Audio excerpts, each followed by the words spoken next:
As required under the Planning Act, a public meeting is being held prior to the committee making a decision on the applications before us today. And for everyone's benefit here, we live stream the meeting on our YouTube channel, and the recording is available after the meeting. Because meetings are accessible to the public in all of these ways, video or audio recording by members of the public is not permitted in these council chambers. This is to ensure that all attendees and those who come to make a deputation feel at ease. So we would certainly appreciate your cooperation as it relates to those matters. And I'll start out by identifying the Committee of Adjustment.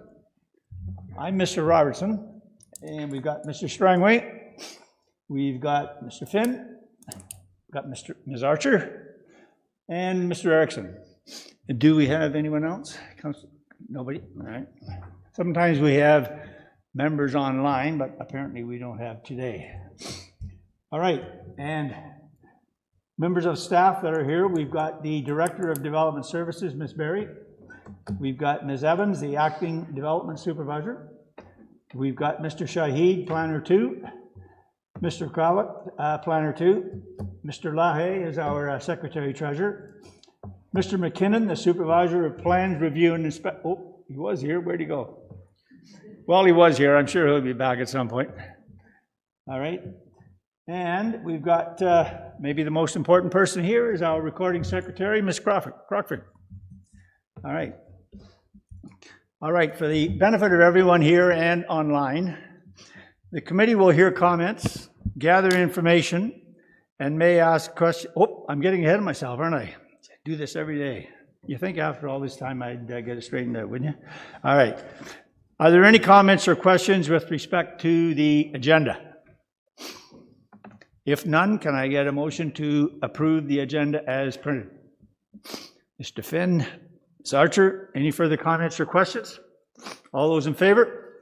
And that carries, and I guess we can stick with a regular vote today. All right. Are there any declarations of pecuniary interest? Being none, the minutes of the last meeting, before I ask for a motion, are there any comments or questions with respect to those minutes? Being none, can I get a motion then to adopt those minutes as printed? Mr. Strangway. Okay, Mr. Erickson. No further comments or questions on the motion on the floor? All those in favor? And that carries. Thank you. All right. The committee will hear comments, gather information, and may ask questions to clarify statements made. The committee may ask and answer questions or redirect questions to the appropriate person. Please note that any information or comments given to the committee during this meeting, those are considered evidence. We will first hear from staff, then the applicant or his or her agent. We will then hear from any person in support of or from those who have questions, concerns, or are opposed to the application. Finally, the applicant or his or her agent will have an opportunity to respond to any of the statements made to the committee. If you wish to speak and you are here, I'd appreciate you raising your hand. I will then ask you to come to the podium, and there's a button there that says speak, and you'll see a red light come on the mic, and you're ready to go. So if you do that, we'd appreciate it. If you're online and you come on the screen, I would appreciate you giving us your name, and then we'll go from there. And I would advise that we do afford everyone 10 minutes to make their presentation. No one has ever even come close to that, although I think we had one last meeting, did we not? Yeah, so that's a first. But usually most folks are much shorter than that, but if you find you just can't get it all in, then I'll ask the committee if they'll give you a little more time. But as I say, that does usually occur. Are we asking for people to sign in? If you haven't signed in, there is a list at the back corner there. We would appreciate it if you would sign that. That way we can sort of keep you in the loop with respect to what is going on with the application you're here to talk about or listen to, or whatever your concern is. All right. Having said all that,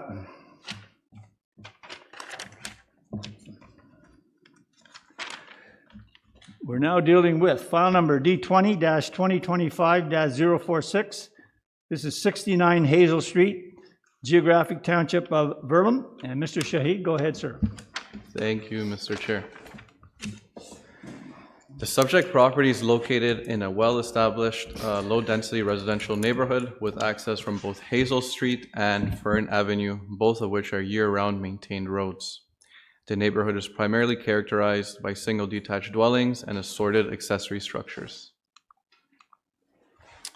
So the property currently contains a 2-story single detached dwelling, an upper story deck, and a detached garage. The proposal seeks to recognize the existing deck with modifications to remove a protruding portion to align with the layout shown in Appendix C. The proposed modification of the deck will improve the existing front yard setback. The deck in its current state is less than 1 meter from the front lot line, and the owner has agreed to remove a portion to increase that front yard setback, again as shown in Appendix C. The existing front yard setback of the dwelling is approximately 5.3 meters. As such, any structure extending beyond the main wall of the dwelling would be encroaching into the front yard. An established building line is not present along Hazel Street, and the neighboring dwelling to the north is an example of a lot with an existing front yard setback very similar to that proposed on the subject property. The deck will not impact the traveled portion of the road, and with the proposed modifications will generally align with the northern neighboring property. Now looking at the exterior side yard setback, the existing deck is generally aligned with the dwelling and does not extend beyond its established footprint. Due to the dwelling's slight angle relative to the exterior side lot line, its closest point is set back 2.7 meters, while the deck maintains a slightly greater setback of 2.8 meters. In terms of comments received after the writing of the report, the Development Engineering Division stated they have no concerns. The Supervisor of Plans Review and Inspections on behalf of the Building Division also stated no concerns. The Kawartha Region Conservation Authority stated they have no concerns and that a permit will be required. Public comments were also received from the owners of 67 Hazel Street and 15 Fern Avenue, who are in support of the approval of the application, and the letters were shared to our committee members prior to this hearing. All in all, staff acknowledges the application meets all 4 tests of a minor variance and respectfully recommends approval of the application subject to the conditions identified. Thank you. Thank you, sir. Are there any questions of the planner? Mr. Strangway. Thank you. Just one quick question. Did you say that Kawartha Conservation requires a permit? Through you, Mr. Chair, yes. Can you clarify why they would need a permit in this location? It doesn't appear to be waterfront. I'm just wondering what the nature of that is. Through you, Mr. Chair. So this area is a regulated area. So the Kawartha Conservation Authority, they do have the authority to require permits when there's a building or structure being constructed here. Okay, thank you. Anything further from the committee? All right, being none, is the applicant here or online? Do you wish to speak to the application? All right, it would appear not. Is there anyone here or online wishing to speak in support of this application, in support of the application? Anyone here or online wishing to speak in opposition to this application, opposition to the application? Being none, committee, where are we? Yes, go ahead, Ms. Archer. I'm sorry, but I do have one question. I can't see from what I have and what's on screen. What is the part that has to be removed of the front? Mr. Shahid. Through you, Mr. Chair, sure. So if we look at the image towards the left, it's a bit dark because of the lighting here, but that circled portion is protruding, and that's what has to be removed. And if you look at the image towards the right, it's the portion of the deck that's closest to us. So that little protruding portion is being removed. So the deck will be flat instead of a piece jutting out. Will it entail removal of any of the supporting posts? Yes, so in order for the protruding portion to be removed, the supports will have to be moved back.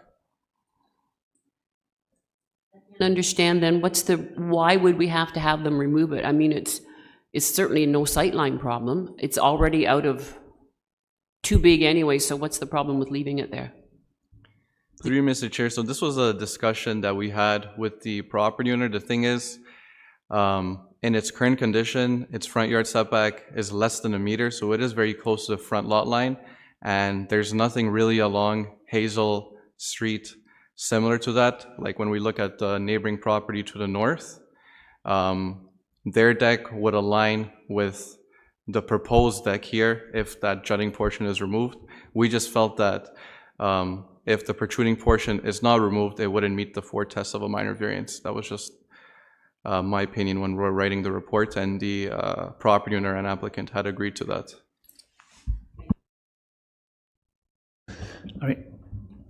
I'm looking for a motion, committee. Mr. Strangman? As recommended by staff. Do I have a seconder? Mr. Finn? Any further comments or questions with respect to the motion on the floor? Being none, all those in favor? And that carries. The application is approved.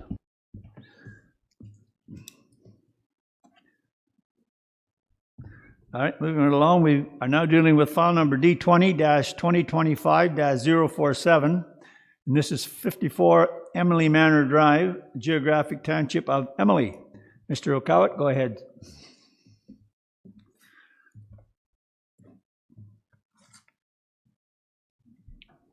Thank you, Mr. Chair. The subject property is situated in the geographic township of Emily in a residential community with access from Emily Manor Drive. The lot is currently developed with a single-story detached dwelling. Based on data from MPAC, the house was built in 1987. The proposal seeks to permit an additional residential unit, or ARU. This will consist of converting and expanding the existing attached garage into an additional residential unit. Relief is requested from the minimum required lot area that is required for an additional residential unit when on private services.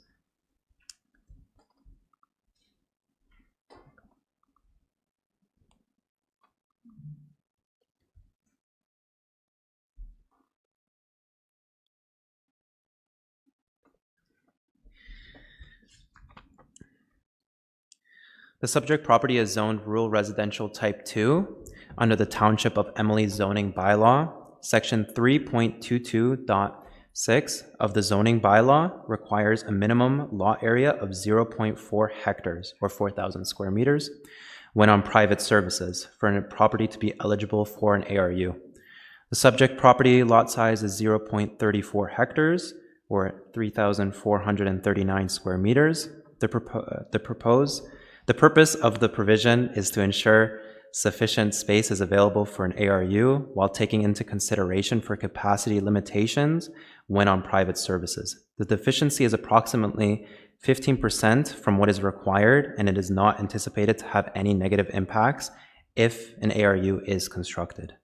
Comments were received after the writing of the report from the Septic Division that adds a condition that states approval under the Ontario Building Code pertaining to private sanitary waste disposal be obtained within a period of 8 months after the date of notice of decision. This condition will be considered fulfilled upon achievement of compliance to the satisfaction of the supervisor of Part 8 sewage systems. Comments were also received after the writing of the report from the engineering department indicating that they have no concerns. Finally, comments were also received after the writing of the report from the Otanabe Region Conservation Authority indicating that they have no concerns. And staff acknowledges the application meets all 4 tests of a minor variance and respectfully recommends approval of the application subject to the conditions identified. Thank you. Thank you, sir. Are there any questions of the planner? All right, being none, is the applicant here or online?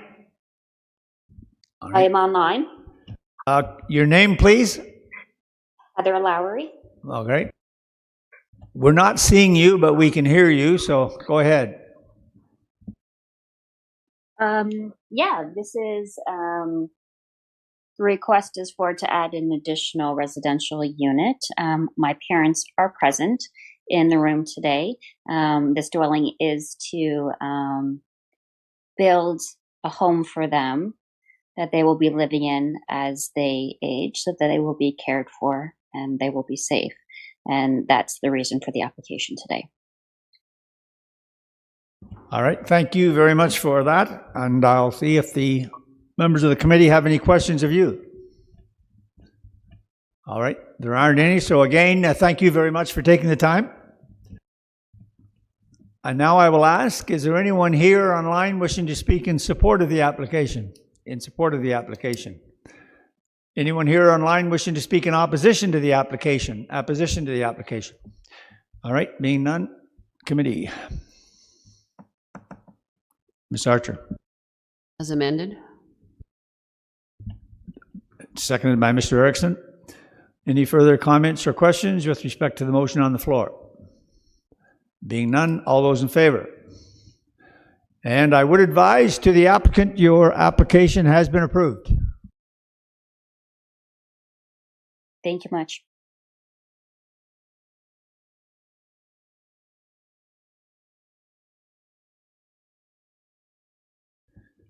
All right, and we're now dealing with file number D20-2025-048, and this is 4 Hayward Drive, Geographic Township of Verlin. And again, Mr. Shahid, go ahead, sir. Thank you, Mr. Chair. The subject property is situated on the shoreline of Sturgeon Lake, specifically Hawkers Bay, with access from Hayward Drive. The area is predominantly comprised of low-density residential dwellings and assorted accessory structures with varying proximities from both the road and shoreline. So the subject property currently contains a single detached dwelling, a shed, and a detached garage with an attached cabin. The proposal originally sought to recognize the existing cabin and shed on the property. I have provided the committee members with a revised Appendix C and conditions. After comments were received by the supervisor of Part 8 sewage systems, it was determined that the shed must be relocated to a compliant location or removed entirely due to the upgrades required to the septic. So in order to recognize the existing cabin, relief is required from the permitted location of accessory structures, as well as the minimum lot area and frontage required for a cabin. The cabin, although attached to the garage, is considered a separate structure, and the garage itself predates the zoning bylaw as it was constructed in 1985, according to the Municipal Property Assessment Corporation. So from the road, the cabin is not visible, as the subject property is buffered by a thick hedge and trees from the public view. It is only the garage that can be seen. And furthermore, the cabin being situated in the front yard, it avoids non-compliance with the water setback. Looking at the size requirements for a lot to be eligible for a cabin, the intention of this provision is to ensure properties have sufficient space to support an additional accessory structure without causing overcrowding or negatively impacting the surrounding environment. The variance avoids overcrowding as it complies with the total permitted lot coverage and accessory structure lot coverage. Also, although the lot is undersized to be eligible for a cabin, it is in keeping with the character of residential lots in the surrounding area. After the writing of the report, comments were received from the Development Engineering Division and the Building Division, who both stated they have no concerns. And as I mentioned previously, the Septic Division stated they requested a condition for their satisfaction, which has been added to the revised conditions. A condition has also been added stating that the shed must be relocated and or removed to the satisfaction of the Planning Division as well as the Building Septic Division. The Kawartha Conservation Authority stated that they have no concerns and that a permit will be required. In conclusion, staff acknowledges the application meets all 4 tests of a minor variance and respectfully recommends approval of the application subject to the conditions identified. Thank you. No concerns, and yet a permit required. Interesting. All right, Mr. Strangway. Thank you very much. Has a decision been made? Are they going to remove the shed or move it, or do we know what direction that's going right now? Through you, Mr. Chair. So originally the application was to keep that shed. But when the supervisor of Part 8 sewage systems conducted her site visit, she found that they're going to actually need to replace their septic system.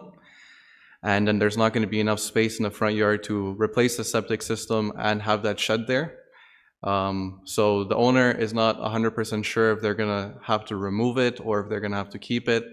They're saying that if there is an option to potentially keep it, they can put it in the rear yard.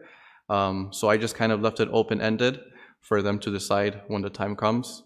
And then when they do choose, they would have to send us a site plan to make sure that it is in a compliant location and that we're satisfied with it and that the supervisor of the Part 8 sewage systems is satisfied with the location as well.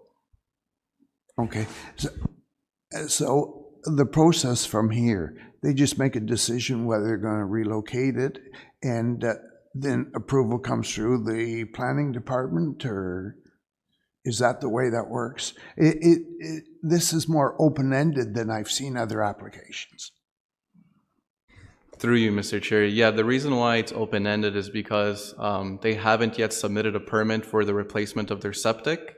So they're not sure how much is that going to cost, how much space is going to be available, and so on. So if in the scenario that they go through, they replace their septic, that goes well, and then Anne says that they can keep the shed, then they would keep the shed and put in their rear yard.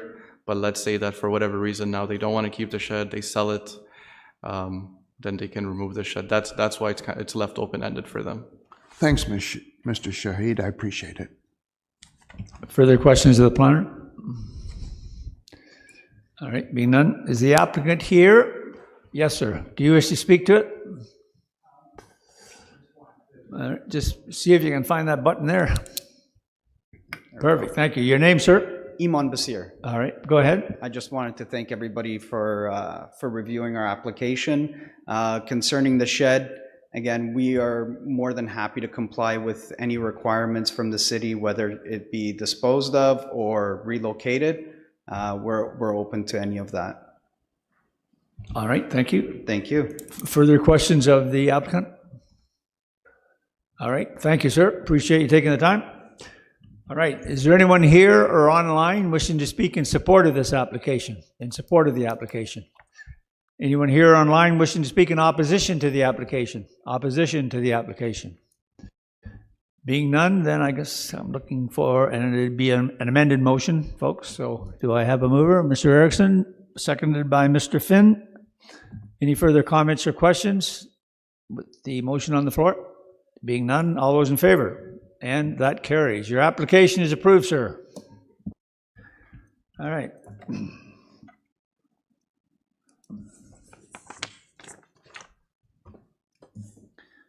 And we're now dealing with file number D20-2025-049, and this is 44 Hardwood Street, Geographic Township of Fenland. And again, Mr. Shahid, go ahead, sir. Thank you, Mr. Chair. The subject property is situated on the shoreline of Balsam Lake with access from Hardwood Street. The neighborhood is primarily characterized by single detached dwellings and accessory structures, including sheds, boathouses, and detached garages.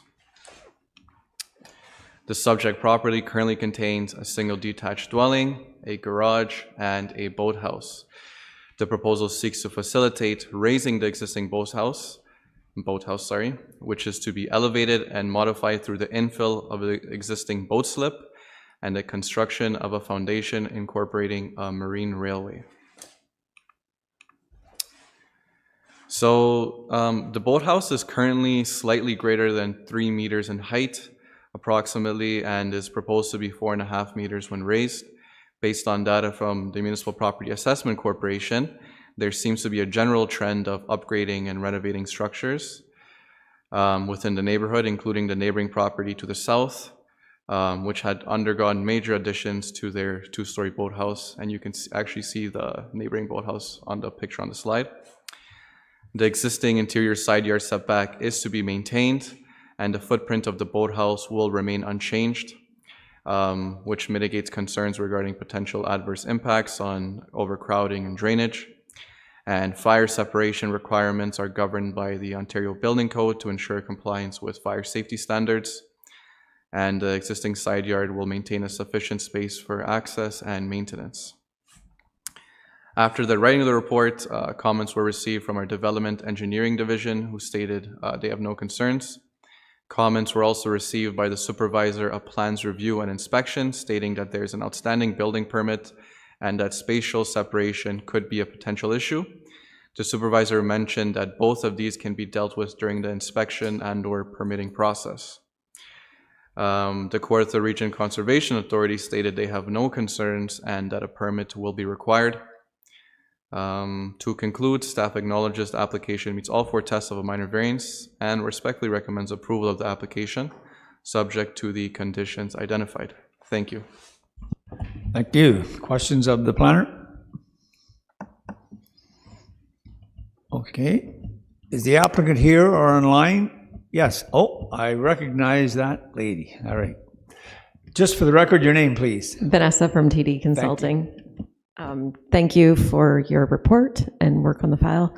I am really just here if there's any additional questions, but simple raising of the boathouse, and we know that there's permits required from KRCA and building, and yeah. Thank you. Are there any questions of the definite? All right. Looks like your easy day. Thank you. All right. Anyone here or online wishing to speak in support of this application? Support of this application. Anyone here or online wishing to speak in opposition to the application? Opposition to the application. Committee. Mr. Strangway. As recommended by staff. Do I have a seconder? Ms. Archer. Any further comments or questions with respect to the motion on the floor? All those in favor? That carries, and the application is approved.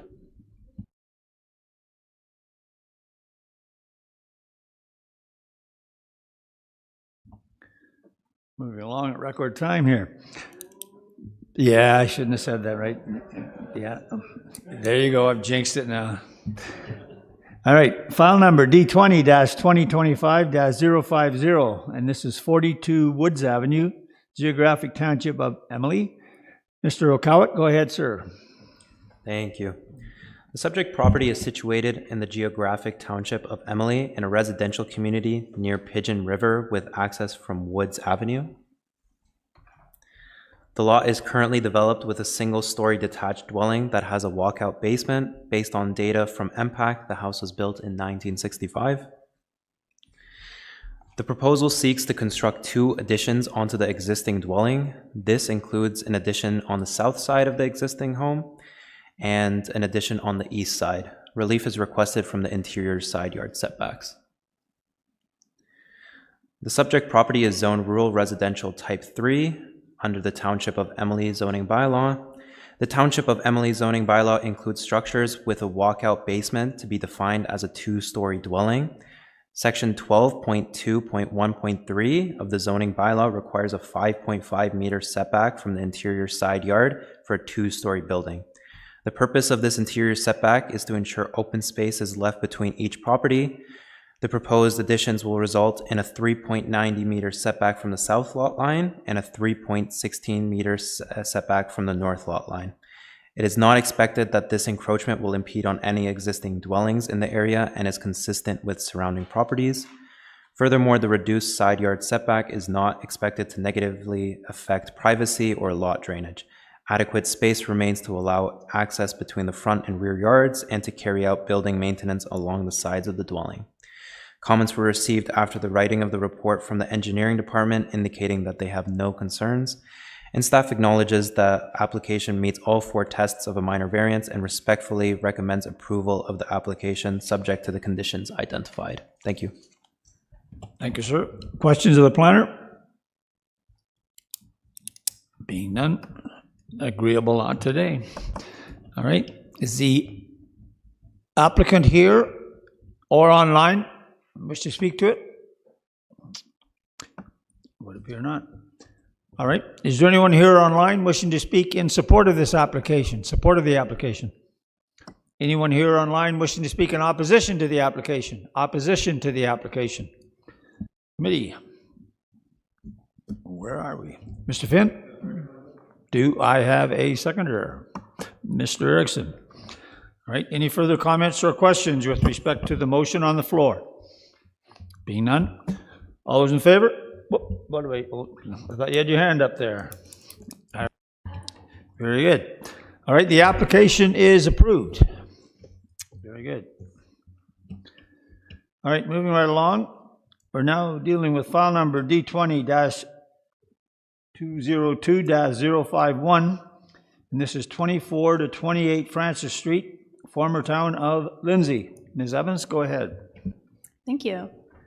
The subject property is designated urban settlement area under the City of Kawartha Lakes official plan and residential under the town or the Lindsay Secondary Plan 2023. It's zoned community facility zone under the Town of Lindsay zoning bylaw. The property probably looks familiar as we are currently here. The property contains City Hall, a municipal administration building for people services, and the Kawartha Lakes Museum and Archives. The museum is the subject of the minor variance and, according to MPAC, was constructed in 1863. The proposal is to construct a new accessibility ramp at the main door of the museum, which will replace the existing ramp. The new upgraded design is to comply with the City of Kawartha Lakes accessibility standards. Relief is needed from Section 22.2C of the zoning bylaw, which requires a minimum front yard setback of 12 meters. The proposed setback is 4.2 meters. And Section 22.2D, which requires a minimum exterior side yard setback of 9 meters, and the proposed setback is 5 meters.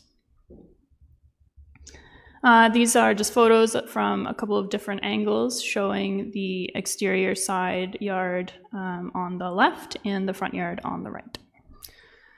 The building predates the zoning bylaw and has non-complying front and exterior side yard setbacks, so it would not be possible to site a ramp in a location that could comply with these setbacks. There's currently a ramp on the property that has not resulted in any negative impacts, and it's not anticipated that a new replacement ramp will result in impacts to traffic, pedestrian movement, road maintenance, or sightlines. No comments of concern were raised by any of the circulated agencies, and no comments were received from members of the public. Based on the contents of the report, staff acknowledges the application meets all 4 tests of a minor variance and respectfully recommends approval of the application subject to the conditions identified within the report. Thank you. Thank you. So is the old ramp going to become a museum piece, do you know? Maybe. Okay. Are there any questions of the planner? Mr. Strangway. Thank you, Mr. Chairman. Just wondering, Ms. Evans, the reason for the replacement of the ramp, is it to improve accessibility, or is it just the age of the ramp, or? Through the chair, I think it is a bit of both. It's an older ramp, but it currently doesn't comply with our accessibility standards, and the new one will. So it's an upgrade. I think anything we can do to improve accessibility standards is great, and I'm glad to see the application. Anything further from committee? Yes, Ms. Archer. Through you, please, to Ms. Evans. I see in the photo there's a vehicle parked in front of it. Will there still be room with the new ramp for a vehicle to park? Through the chair, yes, there will be. So the ramp currently has 2 passes to get up to the top. The new ramp will only have 1, so it's actually improving the setback on this side. The setback on the front yard will be reduced, but this is the exterior side yard here, and it will actually improve. Further questions from committee? Mr. Finn, I see a question there. I was just trying to follow the pictures in light of the previous answer. The picture on the left is the front yard setback, where the car is parked. Through the chair, this is actually the exterior side yard. So this is Colburn. That's the exterior side yard, and then this is the front yard. Okay, the pictures are labeled at the bottom as front yard. You're correct. That's my mistake. Sorry. Thank you. Anything further from committee? I'm going to assume, sir, that you're going to speak to this. So, all right. Could you give us your name, please, for the record? Through you, Mr. Chair, my name is Mike Hasted with the City of Kawartha Lakes Building and Property Department, Supervisor of Capital Construction. All right. And joining us, we have Lee and James as well, who is the project coordinator on this project. All right, thank you. Are there any questions of the applicant? All right, being none, thank you, sir, for taking the time. All right. Is there anyone here online wishing to speak in support of this application, in support of the application? Anyone here online wishing to speak in opposition to the application? Opposition to the application? Looks like not. Committee. Mr. Strangway? Recommended by staff. All right, and seconded by Ms. Archer. Any further comments or questions with respect to the motion on the floor? Being none, all those in favor? And that carries. It's approved. Your application is approved, sir. Through you, Mr. Chair, I just want to thank everybody for their time, and thank you very much. All Have a right, good day. thank you.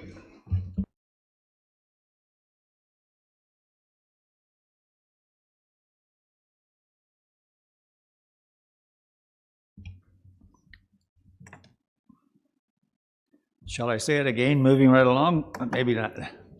All right. We're now dealing with file number D20-2025-052. And this is 38 Cozy Cove Road, Geographic Township of Somerville. Mr. Shahid, go ahead, sir. Thank you, Mr. Chair. The subject property is situated on the shoreline of the Burnt River with access from Cozy Cove Road. The area is primarily characterized by single detached dwellings and assorted accessory structures, mainly for seasonal residential use.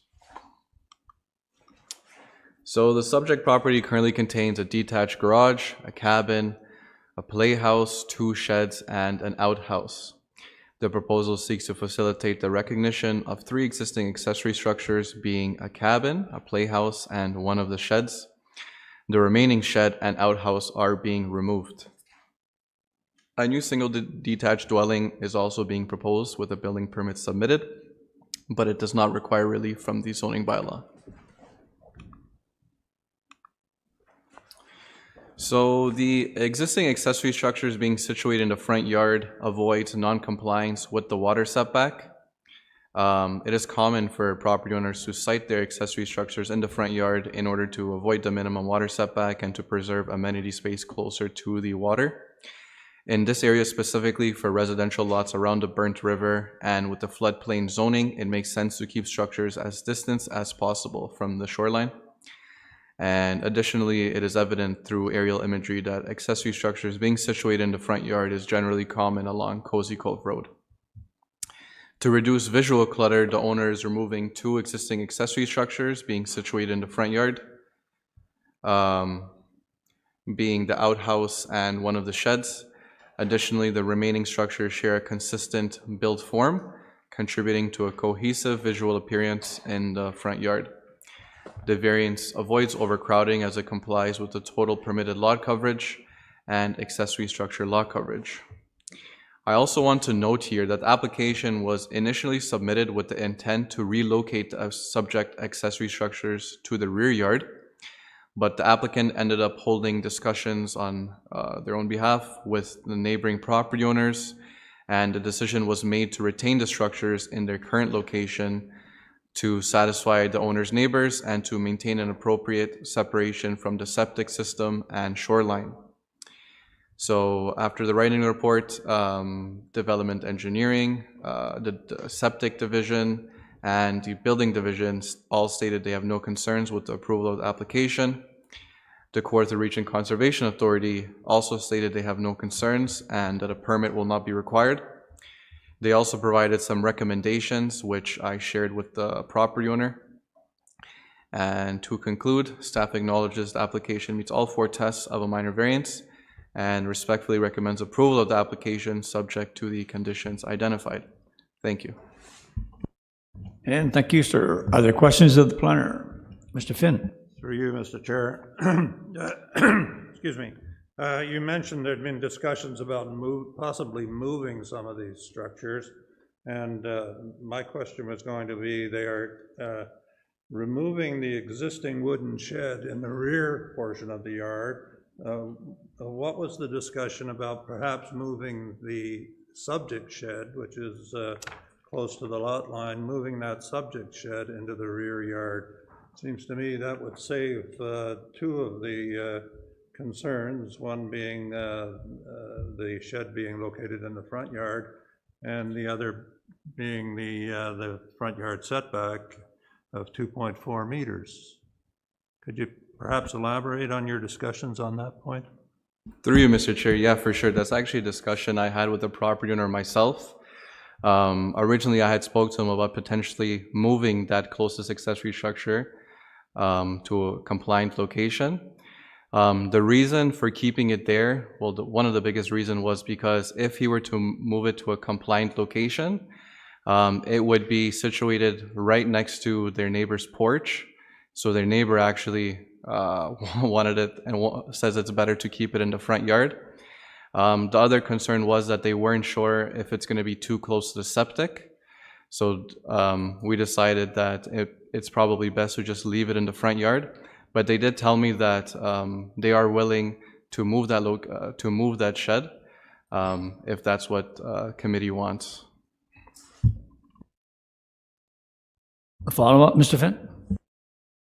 Thank you. All right. Anything further from committee? All right. Is the applicant here or online? All right, no. Is there anyone here or online wishing to speak in support of this application? Support of the application? Anyone here or online wishing to speak in opposition to the application? Opposition to the application? None. Committee, where are we? Mr. Finn? Yes, I would have liked to have heard from the owner on the point that I raised. I would consider moving the application with the recommendation that the subject shed, the shed that's the issue in this matter, be moved. Mr. Shahid? Through you, Mr. Chair. So we can put that, and the owner did tell me that he is willing to do that. One thing I do want to note that, so the owner told me, like in his own words, that he spoke with the neighbor, and the neighbor is the one who gave that recommendation to keep it in the front yard. And obviously that's what was advertised, is to keep it in the front yard. So now if we do put a condition that it should be moved, so that's going to be something that if the neighbor's not here, they're not aware of, that we're basically making them move it to closer to their porch. All right, and what was the neighbor's concern again, if in fact it was moved? The neighbors, to you, Mr. Chair, the neighbors, it's not that they would be upset with it, but the neighbor's concern was more so that the shed is just going to be right next to their property, and it's really just one of those things. They're more satisfied with it being situated where it is and not directly adjacent to their front porch. All right, thank you.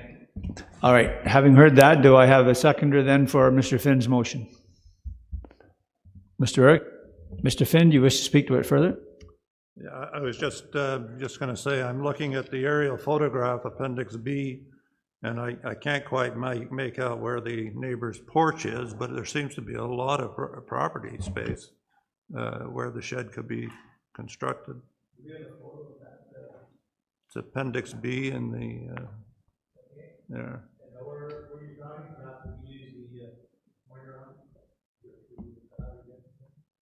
If you could show me where the porch is.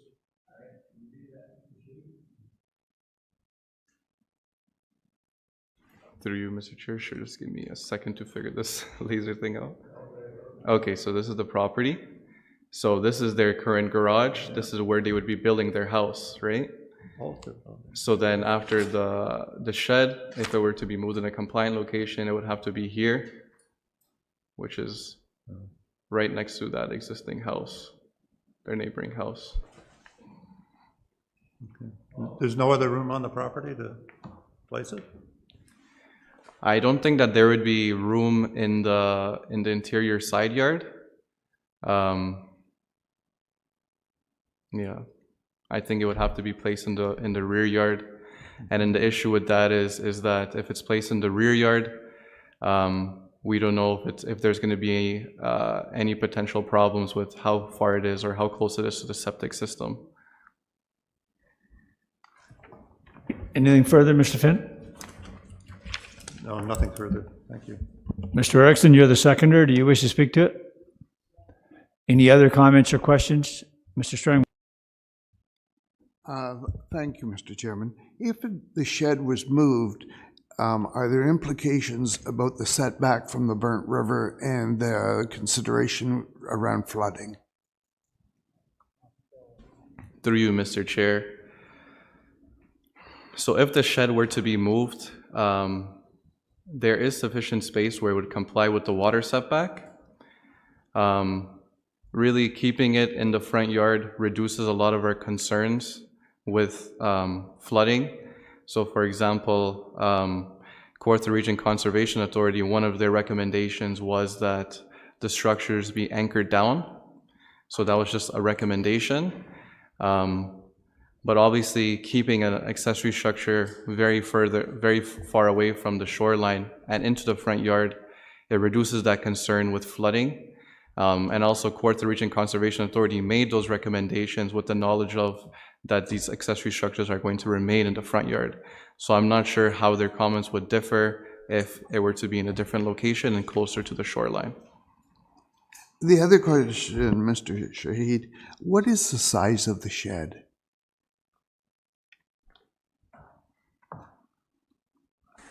Through you, Mr. Chair, it is 10 square meters. All three of the accessory structures are actually 10 square meters.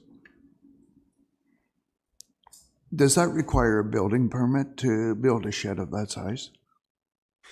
I believe that the minimum for a building permit is 15 square meters, but I have the supervisor here and he can correct me if I'm wrong.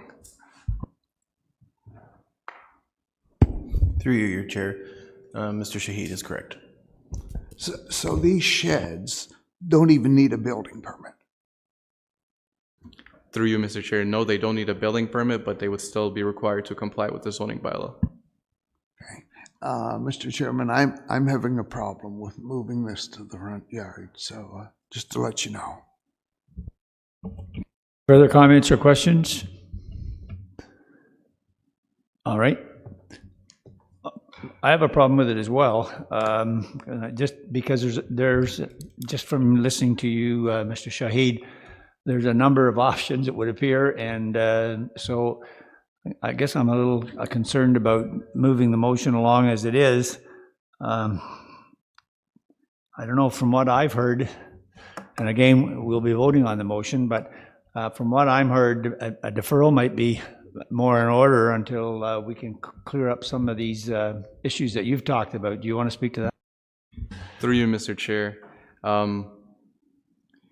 I don't think a deferral is needed. The property owner is willing to move it. Obviously, they want to keep it in the front yard because the biggest thing was because of the flooding concerns.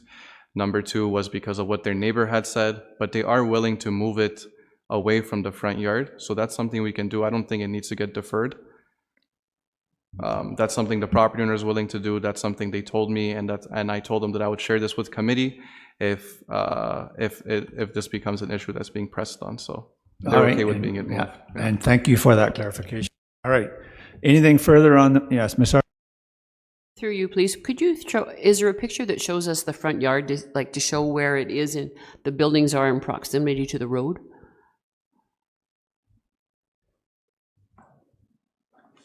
Through you, Mr. Chair, yeah, so there's a few. Let me look at my laser. So this is, if you're standing on Cozy Cove Road, you're looking dead onto the property. So these are actually the accessory structures right here. And then if you're west along Cozy Cove Road, so there's a little bit of a bush that's kind of blocking the view.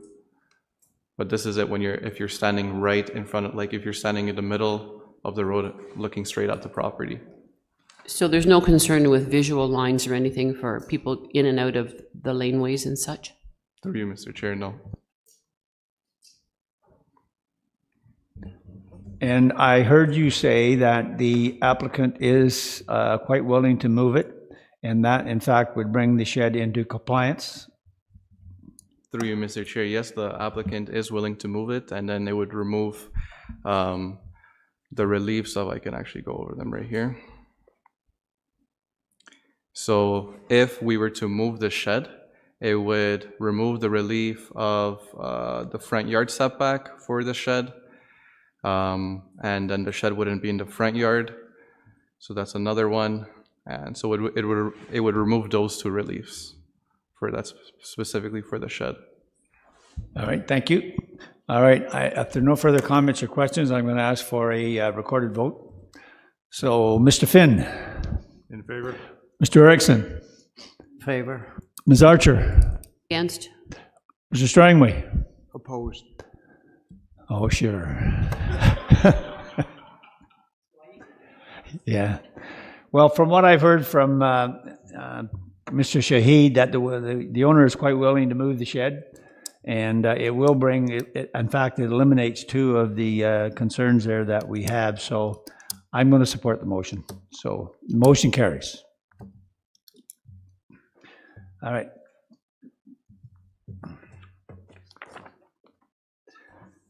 Okay, moving right along. We're now dealing with file number D20-2025-053, and this is 81 Cheese Factory Road, Geographic Township of Ops. Mr. Okahawat, go ahead, please. Thank you. The subject property is situated in the geographic township of Ops in a rural area with access from Cheese Factory Road. The abutting property to the west contains a single detached dwelling, and there are no directly abutting structures to the north, south, or east. The lot is currently developed with a single-story detached dwelling, a detached garage, and a shed. Based on data from MPAC, the house was built in 1965, with the garage being built in 2008. The proposal seeks to add a second floor onto the existing detached garage. Relief is requested from the maximum height restrictions for an accessory dwelling.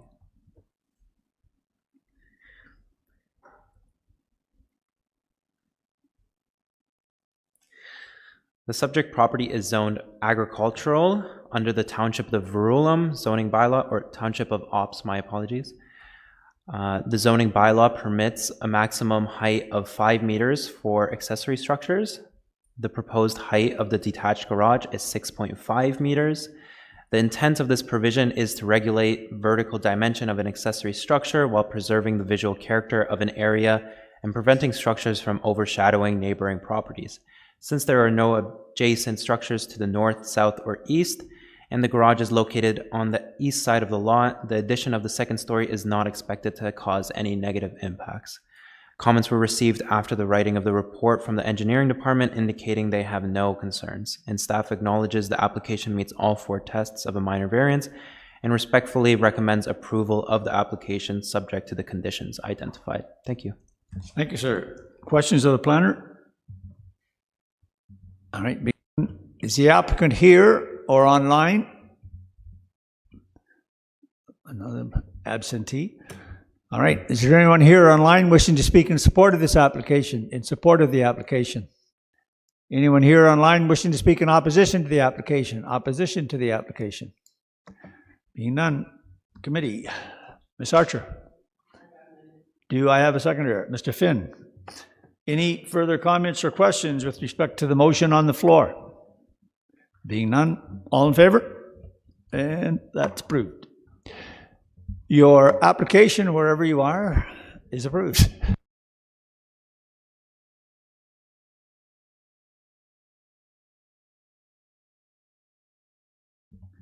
All right, now dealing with file number D20-2025-054, and this is 145 Queen Street, former village of Fenelon Falls. Mr. Shahid, go ahead, sir. Thank you, Mr. Chair. The subject property is situated in the former village of Fenelon Falls in a predominantly residential neighborhood. The neighborhood is comprised of low-density residential land uses consisting of single detached dwellings and assorted accessory structures. The subject property is a through lot with access from both Queen Street and Dodd Street. The property is located at the end of the cul-de-sac of Dodd Street.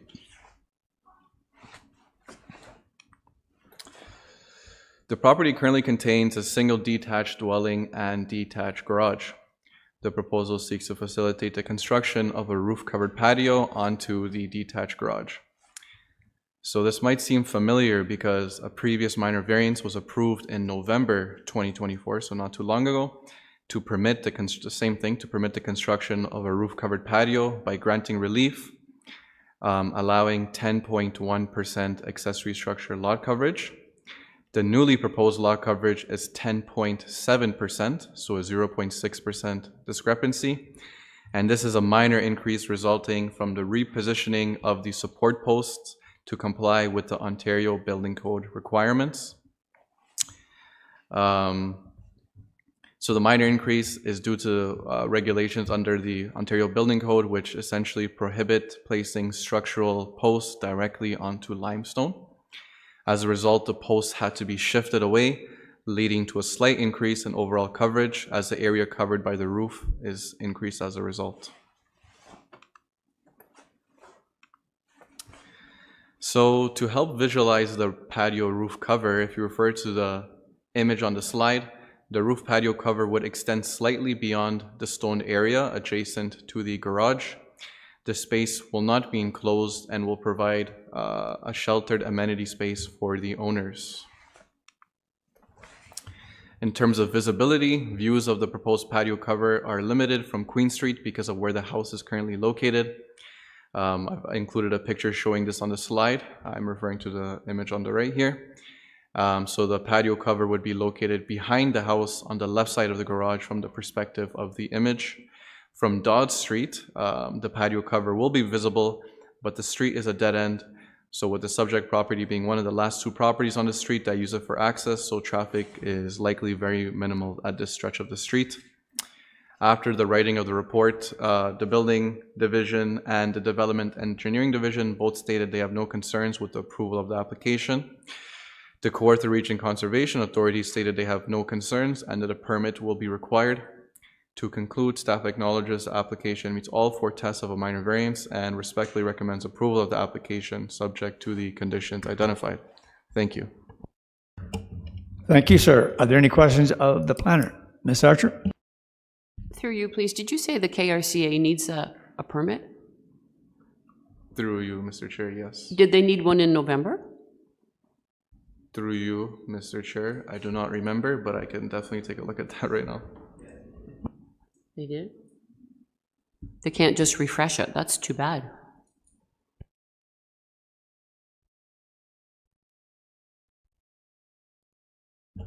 I always find it interesting because we hear KRC has no concerns, but a permit is required. So.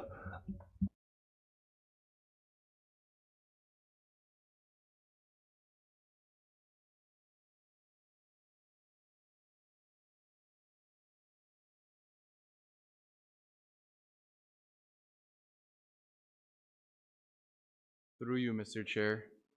So back in November, the KRCA said that they have no concerns and that a permit may be required. So, and then they requested that the applicant or owner reach out to them. And to just clarify, when the KRCA says they don't have any concerns, they mean like they essentially don't have any issue with us approving it, but under regulation, they're going to be requiring a permit or they don't require a permit. So back then they said a permit may be required. Now they're saying a permit is required. I believe I just heard the applicant say they did require one back then. Like, so can we say, no, you're not going to get one because you already had one? Through you, Mr. Chair. No, I don't think we can say that. No. Anything further from committee? All right, being none. I'm assuming the applicant is over here. Do you wish to speak to it, sir?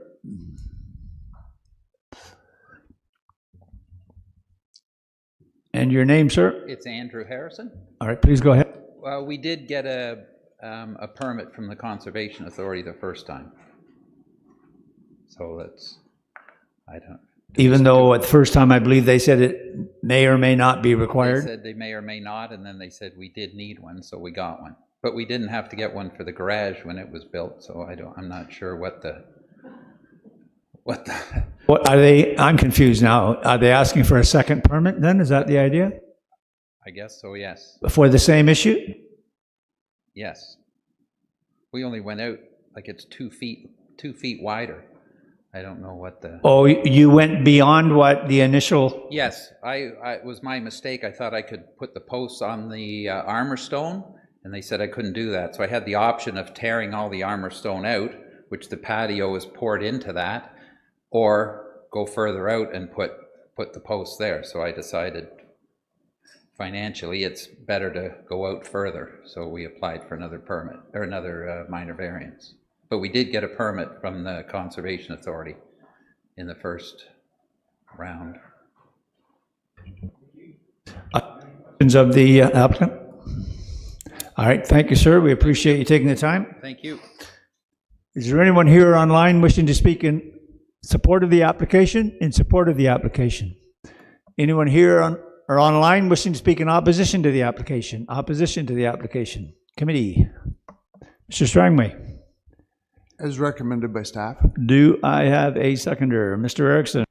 Any further comments or questions with respect to the motion on the floor? Because we're speeding right along. Yeah, did you wish to say something further? Go ahead. So do I need to get another permit from the Conservation Authority? You know, somehow I thought you were going to ask that question because I'm still in the mud over that. Let's just be clear then before we go any further. You were told when you weren't going to move the columns that you needed a permit? Yes. And then you were told when you decided to move the columns that you, and so you got that you got the permit for the... I got a permit originally for it. Yes. For the rating, and then you decided to move it out and they told you needed another permit now for that. Nope, this is the first I've heard of that I need to get another one from them, but... Mr. Shahid, something isn't linking here. I'm having problems. Can you maybe help us a little? I realize you're not the Conservation Authority, but obviously you probably had some discussions with them, so could you help us? Through you, Mr. Chair, sure. So the first time around, they said that they don't have any concerns and that a permit may be required. They probably needed some more information from the applicant to confirm if a permit would be required. And this is outside of my control. They do have jurisdiction to require permits when a property is under the regulated area. And in this case, a portion of the property is, including where that detached garage is. So during the minor variance process, the Kawartha Conservation Authority, they actually require a review fee in order to issue comments out for an application. The first time around, they charged that review fee. The application came back this round and they didn't charge that review fee since they already looked at it back then. So a permit is required from them and they have the authority to require that, and that's outside of my jurisdiction. The property is within a regulated area, and obviously the proposal has changed a bit since the roof is now going to be enlarged. So that's pretty much all I have to say for that. Committee, anything further, comments or question-wise? Mr. Eric?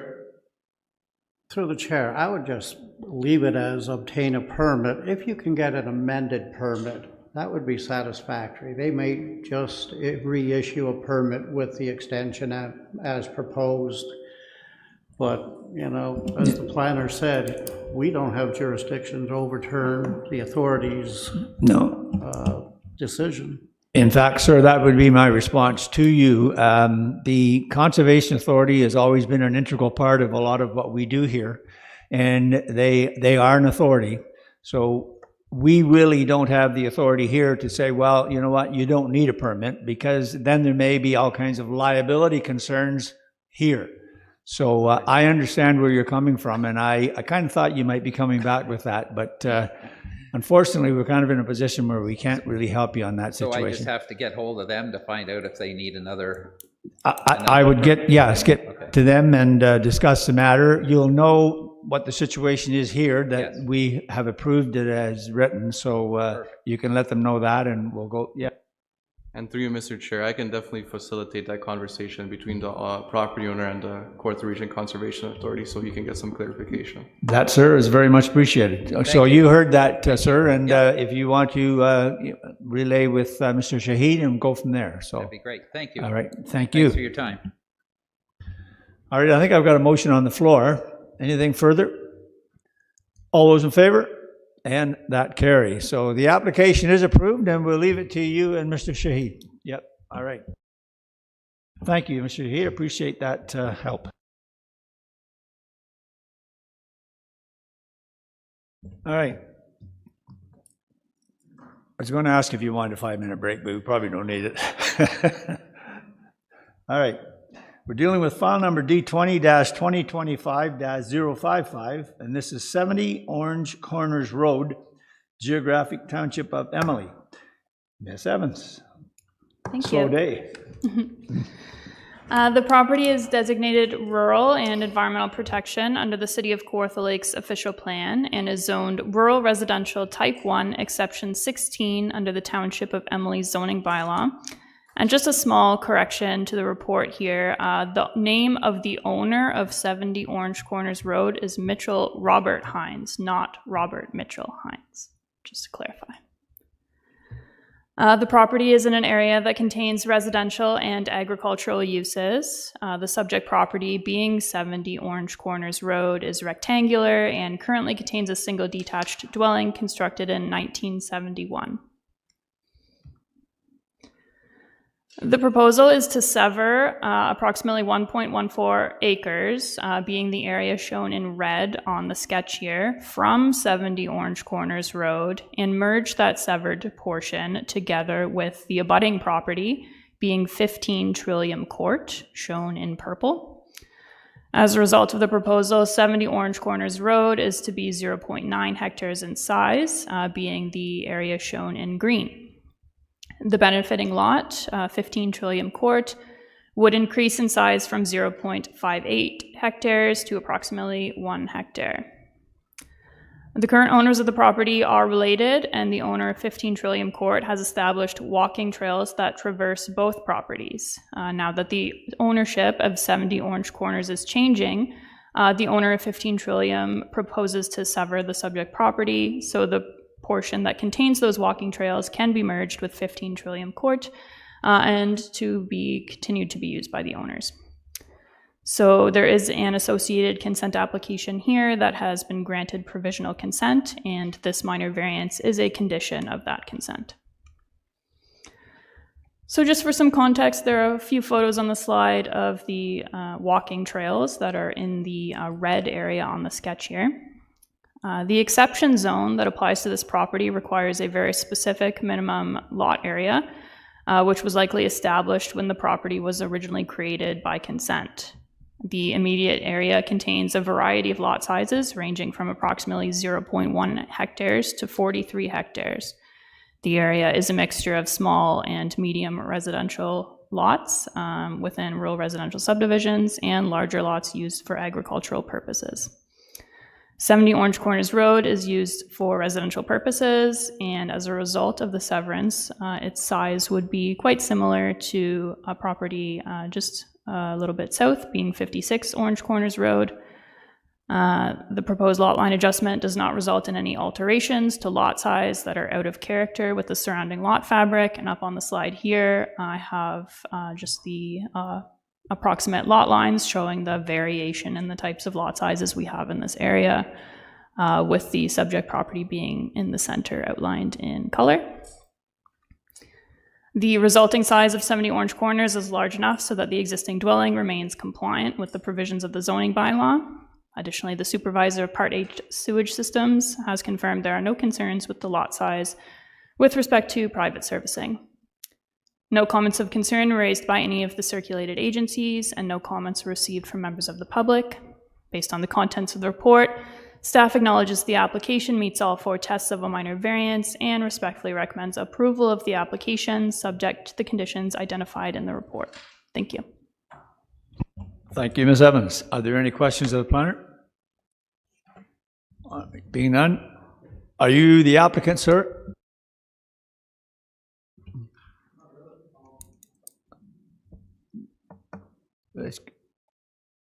Give us your name there if you... Mitch Hines. So, yeah, unfortunately, the wife and I are getting divorced, and we're just trying to save some of the property to give it to my dad, really. So, that's about it. It's landlocked. Can't really do anything with it, but walk around, enjoy it. All right, thank you, sir. Well, we're sorry to hear that, but are there any questions of the applicant? All right, being none. Is there anyone here or online wishing to speak in support of the application? Anyone here or online wishing to speak in opposition to the application? Opposition to the application. Committee, where are we? Mr. Strongway? As recommended by staff. Do I have a seconder? Mr. Erickson? Any further comments or questions with respect to the motion on the floor? Being none, all those in favor? The application is approved, sir.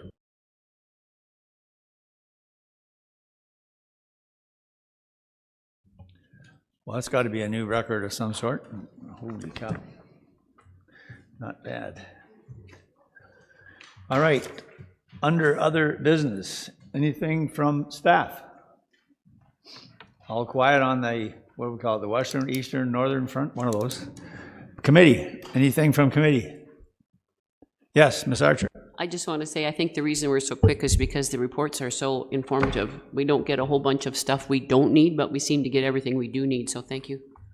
Yeah, no, again, staff, well done. We've said that before and we'll say it again. I guess the only thing I would say under other business is this. There always has been to some degree some controversy around KRCA and some of the permits they ask for or don't ask for, or some of the, and at one point, I don't know if any of you remember this, but we actually had a member from KRCA was attending the meetings on a regular basis. Mm-hmm.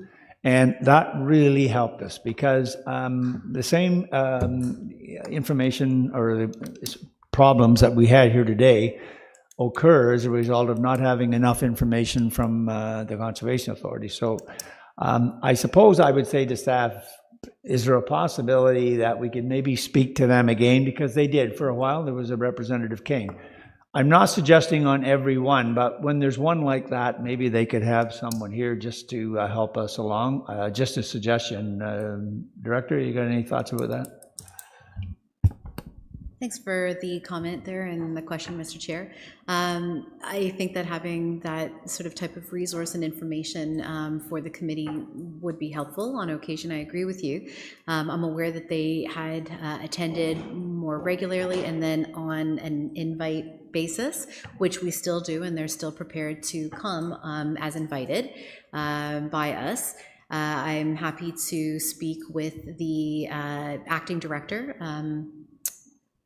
in terms of their resourcing and staff availability for the purposes of attending. They have gone through a bit of an evolution there in staff areas of responsibility. So why don't I have that conversation and bring back some feedback to the committee when we get a sense of their availability. And we may be at this point,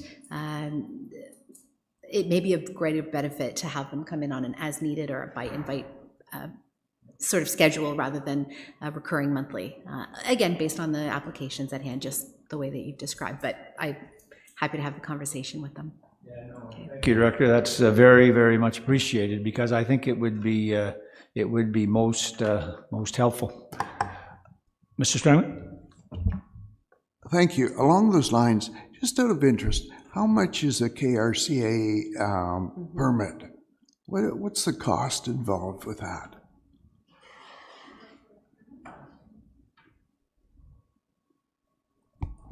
Through the chair, thank you for the question. They do have a comprehensive fee structure on their website, which is available to the public, to staff, to anybody wondering the same thing. They have a separate fee structure, structure for their permits and a separate fee structure for their reviews of development applications.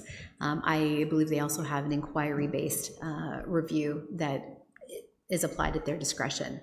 My colleague Catherine is looking up their fee structure, so bear with us just for a moment. Yeah, through the chair, it seems to depend on what you are doing. If you are constructing a non-habitable accessory structure, for example, $200. If you're doing a basement, $550. If you're building a new single detached dwelling, $1,100. Multiple residential units, the price increases depending on what you're doing. They also have permits for fill placement, large scale fill placement. So it depends on the scale of whatever you're proposing, the fee changes. Thanks for that, Catherine. I appreciate it. I guess my other question would be, do they have a set reasons for asking for a permit. Sitting here in this seat, it almost appears as if it's just, oh, well, they're building there, so we'll ask for a permit. Some of these I look at, and I think some of my colleagues here look at and say, why do you need a permit for a garage in the middle of, nowhere near a wetland or a river or a lake?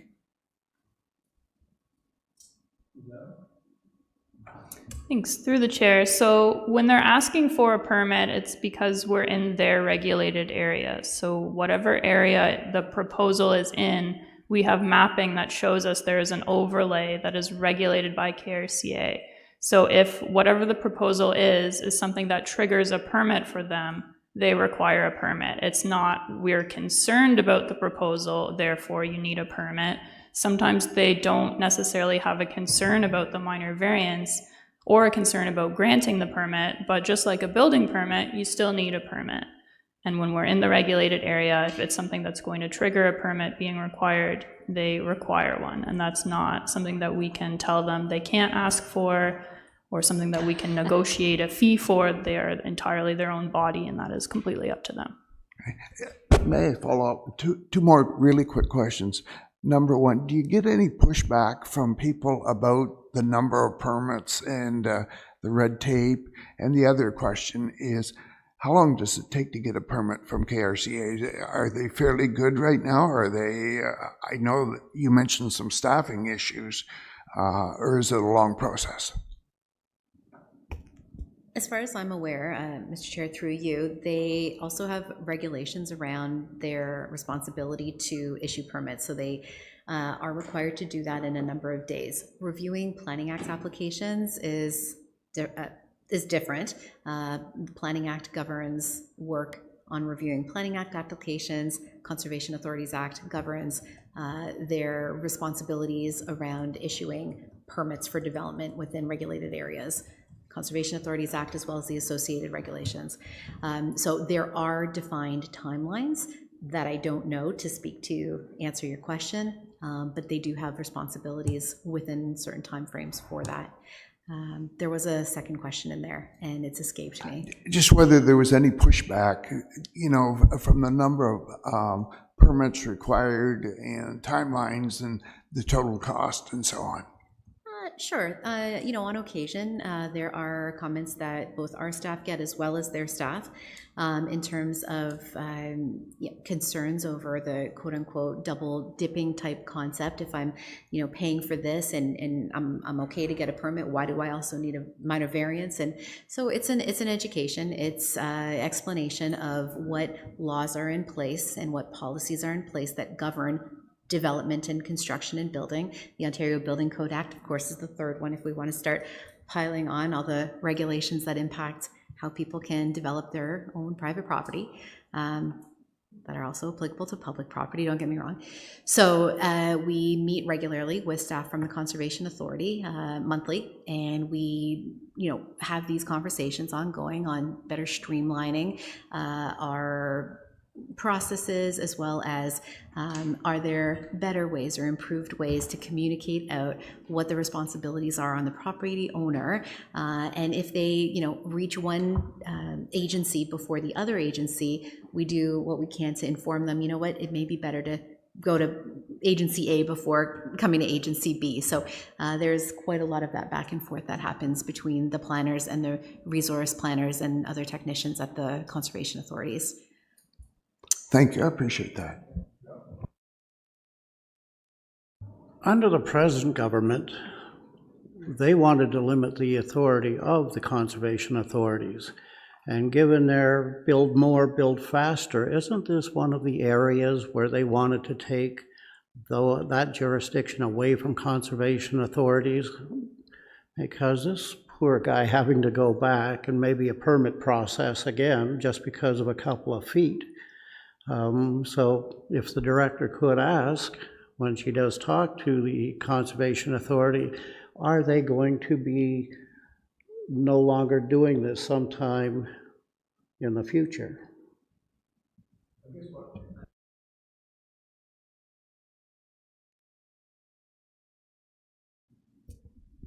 Sure, thanks for the question through you, Mr. Chair. The area of responsibility that conservation authorities had has been substantially reduced. Conservation authorities no longer have a provincial mandate to review and evaluate impacts on natural heritage features on properties. So that was an immensely helpful role that the conservation authorities played to assist municipalities in their decision-making. So it has, possibly, not in all cases, maybe increased certain efficiencies, but it has also increased costs and, has, in my opinion, also created other delays, while third-party and other environmental review consultants have been retained to do that same type of work that conservation authorities did in the past.